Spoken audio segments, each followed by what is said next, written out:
اسرائیل نے اٹیک کر دیا ایران پر. تو یہ امریکہ کا ایک ڈیول رول ہمیں نظر آ رہا ہے، جس میں پالیسی واضح طور پر ظالموں کے ساتھ نظر آتی ہے، اور برائے نام یا سامنے طور پر تو وہ بات چیت کی بات کرتے ہیں، جنگوں کے اگینسٹ ہونے کی بات کرتے ہیں. دوسرا اگر بات کی جائے اسرائیل اور جو عرب ممالک ہیں ان میں امن، ترقی اور خوشحالی عام طور پر یہ ظاہر ہے، سب ناقدین اس پہ بات کرتے ہیں کہ یہ ہضم نہیں ہوتی ہے. جس طرح سے امریکہ نے اپنے انفلوئنس والی اپنی مرضی کی حکومتیں بھی لیبیا میں، شام میں، ایجپٹ میں بنوا رکھی ہیں، لیکن اس کے باوجود وہ ظاہر ہے وہ نتائج نہیں لے چکا ہے. ایک جو عرب ممالک کی آپس کی لڑائیاں ہوا کرتی تھی، ایک دیرینہ دوستی جو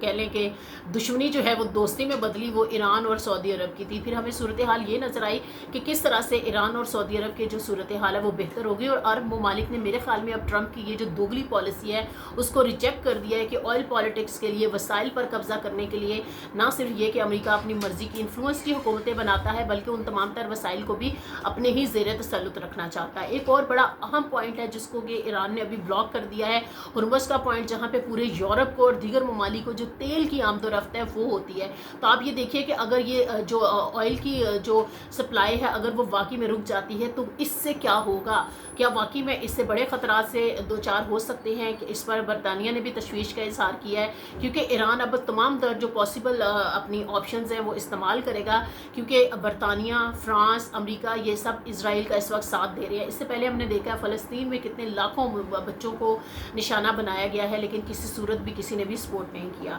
دوسری بات یہ ہے کہ کیا واقعی میں کوئی نیا جو محاذ ہے وہ کھلنے جا رہا ہے جو کہ روس اور امریکہ کے بیچ میں ہو سکتا ہے؟ سب پہلے کہتے تھے عالمی پہلوان جو ہیں وہ شاید اپنے جو پراکسیز ہیں ان کے ذریعے تو اپنے جو ہتھیار ہے ان کی نمائش کرتے ہیں، ان کی تشہیر کرتے ہیں، ایڈورٹائزمنٹ کرتے ہیں، لیکن وہ کبھی آمنے سامنے نہیں آتے. تو کہیں ایسا تو نہیں ہے کہ روایتی طور پر جو ماضی میں سوویت یونین ایک گریٹر نیشن اور گریٹر کنٹری اور ایک توسیع پسندانہ اسی ایجنڈے کے ساتھ دوبارہ سے آگے بڑھ رہا ہو، اور وہ دوبارہ سے بہت سارے ممالک پر اپنا تسلط قائم رکھنا چاہتا ہو، سوویت یونین کے پیٹرن پر رشیا جو ہے وہ چل رہا ہو، امریکہ اپنا تسلط، یہ جو یونیپولر ورلڈ ہے کیا یہ ملٹی پولر میں یا ٹو لائک ہونے کیا جا رہا ہے؟ کیا واقعی میں طاقتیں ایک دوسرے کو ہضم نہیں کر پا رہی ہیں؟ تیسری طرف ہم دیکھ رہے ہیں کہ چین کا جو رول ہے، چین کی جو ٹیکنالوجی ہے وہ غالب نظر آئی ہے. تمام تر جو صورتحال ہے جو ہم نے دیکھی تھی انڈیا اور پاکستان کے تنازع کی صورت میں بھی، اور جس طرح سے مغربی ٹیکنالوجی کو اسرائیل کے جو تمام تر صورتحال ہے اس میں بھی ٹھیس پہنچی ہے. تو اب یہ سوال پیدا ہوتا ہے کہ کیا واقعی نیتن یاہو نے بنکر بنا کر ہی اپنی عوام کو تحفظ دیا تھا، اور کیا وہ بنکر ہی ان کی تحفظ یا ان کی حفاظت کی علامت ہے؟ کیا وہ ان بنکروں میں چھپ کر اپنی بقا جو ہے وہ قائم یا بچا سکیں گے اپنے آپ کو؟ خود تو ان کے بارے میں رپورٹ کیا جا رہا ہے کہ نیتن یاہو جو ہے وہ فرار ہو چکے ہیں، وہ ایتھنز میں جا کر رہنے لگ گئے ہیں، اور اس طرح سے آیت اللہ خامنئی جو ہیں وہ اپنی عوام کے بیچ میں موجود ہیں. اور جس طرح سے ایران اور اسرائیل تنازع میں جب ایران اٹھ کھڑا ہوا ہے اس نے اپنے دفاع کے لیے اسرائیل کو جواباً کارروائیاں جب کی ہیں، تو ہمیں نظر آیا کہ عرب ممالک میں حکومتیں تو چاہے کسی اور کے ریموٹ کنٹرول سے چلتی ہوں، لیکن جو عوام ہیں ان کی فیلنگز، ان کے جو جذبات ہیں وہ دیدنی نظر آئے. ہمیں بہت ساری جو تباہی ایران نے اسرائیل میں کی ہے، چونکہ ظاہر ہے مغربی ٹیکنالوجی کا فیلئر بھی ہے، تو اسرائیل اور امریکہ اس کو چھپانا چاہتے ہیں، اس کو رپورٹ نہیں کرنے دیا جا رہا ہے، ان ویڈیوز کو، ان چیزوں کو چھپایا جا رہا ہے. لیکن دوسری طرف جو ہے ایران جو ہے وہ بھی اپنی دھاک خطے میں قائم کرنے کے لیے بالکل پرعزم ہے، ڈٹا ہوا ہے. لیکن اس سارے سیناریو میں ایک چیز ہمیں نظر آتی ہے کہ دنیا ایک نیا جو ایک دھنگا اور بڑا میدان ہے نا فساد کا، اس کی طرف جاتی ہوئی دکھائی دیتی ہے. اور بظاہر یہ جو امریکہ صاحب بہادر ہے، شاید سفید عقاب کی طرح اپنی آنکھیں یا اپنے مقاصد اور یا پھر اپنے کچھ ایسے انٹرسٹ جو کہ نظر نہیں آ رہے ہیں، کوئی بھانپ نہیں پا رہا ہے، ان کو سیف گارڈ کرنے کے لیے شاید وہ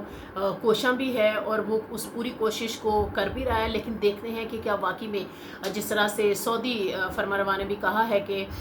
خاص طور پر امریکہ کو کہ آپ اس جنگ سے دور رہیں، اگر آپ حصہ بنیں گے تو یہ مزید کشیدگی جو ہے پوری دنیا کو اپنی لپیٹ میں لے لے گی. اب سوال پیدا یہ ہوتا ہے کہ جس طرح سے امریکہ نے ویسے صورتحال کو بھانپ تو لیا ہے، کیا امریکہ جو ہے عملی طور پر اسرائیل کی جنگ میں کودے گا، جو کہ اسرائیل بار بار اپیل کر رہا ہے کہ ہمارا ساتھ دیجیے. تو اب دیکھنے کی بات یہ ہے کہ کیا نیٹو جو ہے کیا اس کی صورت میں اسرائیل کا ساتھ دیا جاتا ہے؟ تو کیا ادھر سے جو مسلم بلاک ہے، کیا مسلم کنٹریز جو ہیں وہ ایران کا ساتھ دیں گے، نہیں دیں گے؟ اور اگر ایسا ہوتا ہے تو وہ جو ایک